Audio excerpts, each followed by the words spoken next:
in the morning. Welcome back to our channel, fellow Genoa City gossips. Today is an absolutely wild day to be a fan, and we have so much to unpack. If you are still reeling from the latest episodes, you are in the right place, because we need to talk about this immediately. Let's get into it. I am literally screaming at my television right now. I cannot believe they actually went there with this storyline. I mean, I am sitting here typing furiously at 2 in the morning because I just finished watching the latest episode, and my heart is completely shattered into a million tiny pieces. Are the writers actively trying to destroy us? Because it certainly feels like it.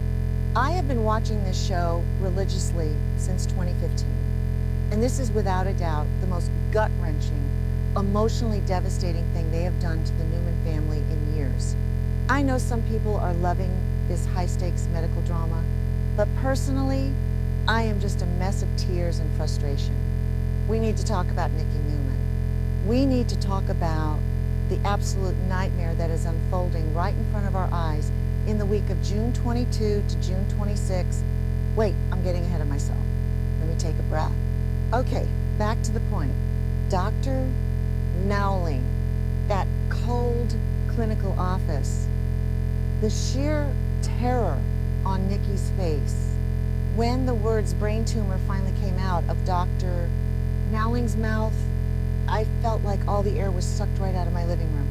A tumor pressing directly on her optic nerve, and not just any tumor, but one that is growing and threatening to leave our beloved Nikki completely, irreversibly blind. Blind. Can you even imagine Nikki Newman, the matriarch of the Newman Empire, the woman who commands every room she walks into with her impeccable style and fierce glare, losing her sight? It is just too cruel. They have put this woman through multiple sclerosis. They have put her through crippling alcoholism, and now this.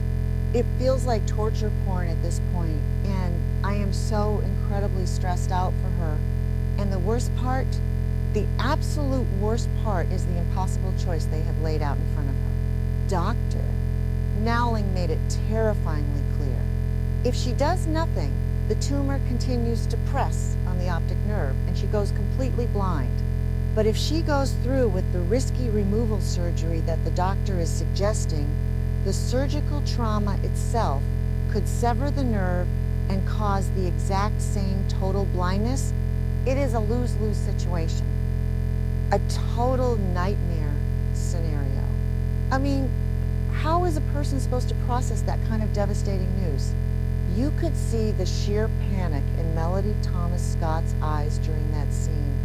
Give that woman an Emmy right now, because her performance was raw and visceral and just broke me. She portrayed that suffocating fear of the dark so perfectly. So naturally, Victoria is right there by her side, and let me tell you, Amelia Heinle is acting her heart out too. Victoria is already a walking emotional wound right now. Remember when they tried this kind of heavy grief storyline with Victoria in the past?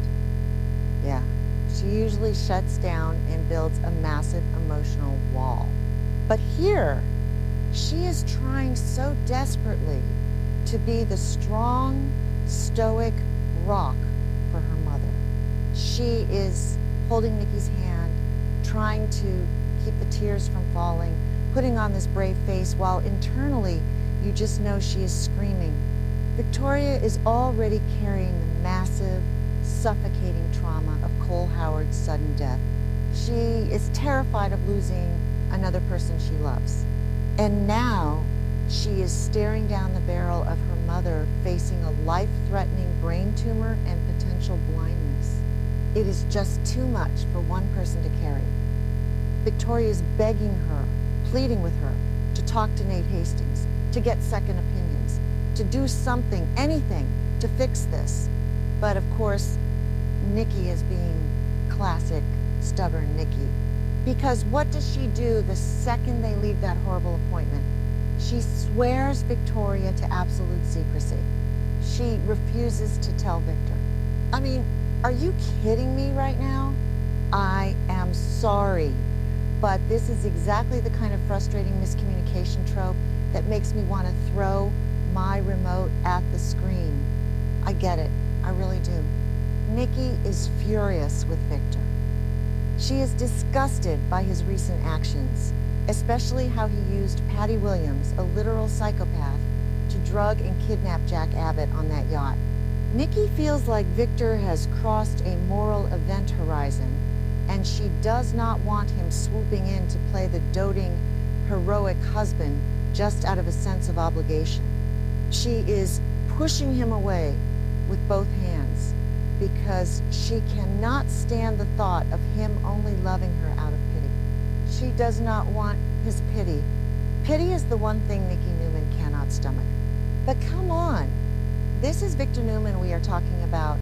You cannot hide a massive, life-altering brain tumor from the mustache. He has eyes and ears everywhere.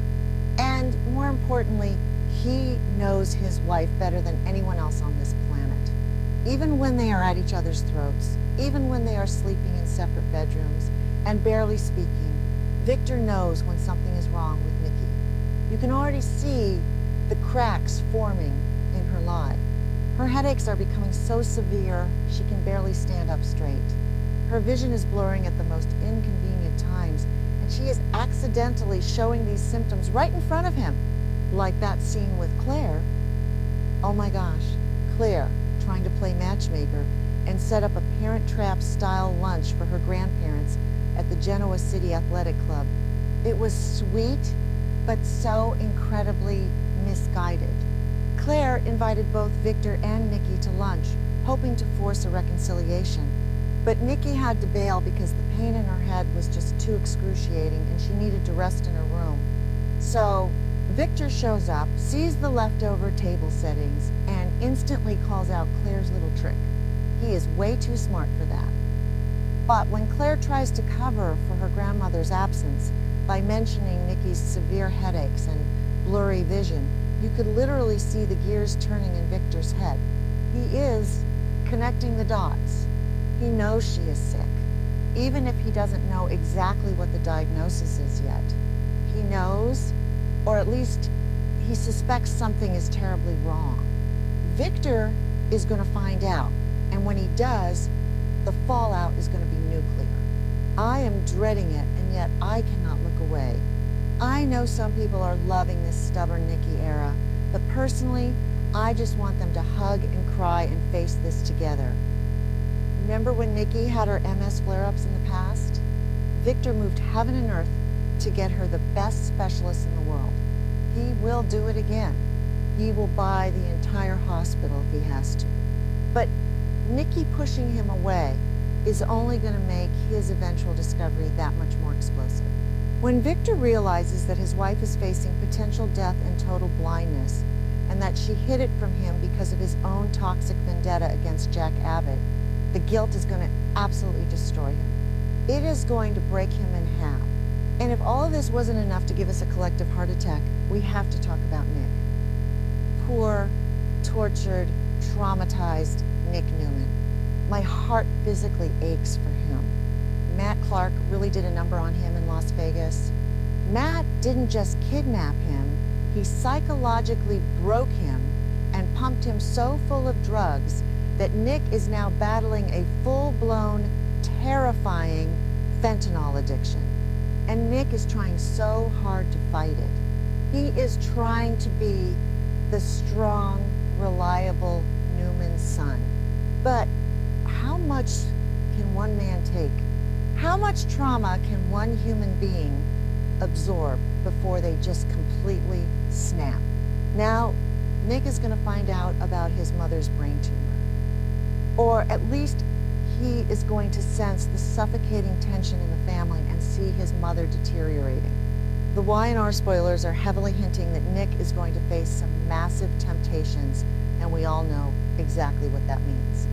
The fentanyl, the pain is just too much, both physically from his withdrawal and emotionally from his family falling apart. Nick is going to look at those pills, or those packets, and he is going to want to numb it all away. I am so scared for him. I am sorry, But if Nick relapses right when Nikki needs him the most, I am going to lose my mind. I will actually scream. It is such a tragic, vicious cycle. Nick wants to be there for his mom, but the sheer agony of watching her face this horrific medical crisis might be the exact trigger that pushes him back into the abyss of addiction. He is struggling so hard to accept this news. He wants to be the hero, but his brain is chemically screaming for relief. And Adam? Adam is going to have to step up. Adam is the one who knows how bad Nick's addiction really is. If Adam has to cover for Nick while Nick is spiraling, and Victoria is covering for Nikki while Nikki is dying, the Newman siblings are literally drowning in secrets. The entire family is built on a foundation of lies right now, and it is all going to come crashing down. Seriously, am I the only one who feels like the writers are just piling the misery on the Newmans right now? It is like a relentless avalanche of tragedy. I mean, I love the drama, don't get me wrong. That is why we watch soaps. But give these people a break. Nikki has a follow-up appointment coming up with Dr. Nowling to discuss the next steps and potentially schedule this horrifying, risky surgery. Can she really go through with a brain surgery without telling her husband?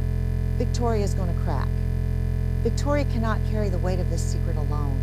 She is going to crack, and she is going to tell Victor, and Nikki is going to see it as the ultimate betrayal. Nikki is going to feel so incredibly isolated and alone. I can already picture the hospital scenes, the sterile lights, the beeping monitors, Victor bursting through the double doors, his voice booming, demanding answers from Doctor Nowling, Nikki turning her face away, refusing to look at him, her vision already fading. It is going to be epic. Classic soap opera gold, but it is going to hurt so much to watch.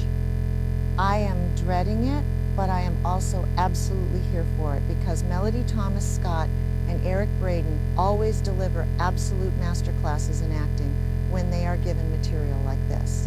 They are soap royalty for a reason, and they are going to make us feel every single ounce of this pain. But let's circle back to Nick for a second because I cannot let this go. The temptation of the fentanyl is looming over him like a dark storm cloud. Remember when Nick was always the golden boy? The one who had his life together while Adam was the mess? Oh, how the tables have turned. Matt Clark completely inverted the Newman family dynamic. Matt knew exactly what he was doing when he got Nick hooked. He didn't just want to hurt Nick, he wanted to destroy the very foundation of the Newman family. And now, with Nikki's diagnosis acting as the ultimate emotional stressor, Matt's sick, twisted plan might actually succeed even from afar. Matt's ghost is still haunting them.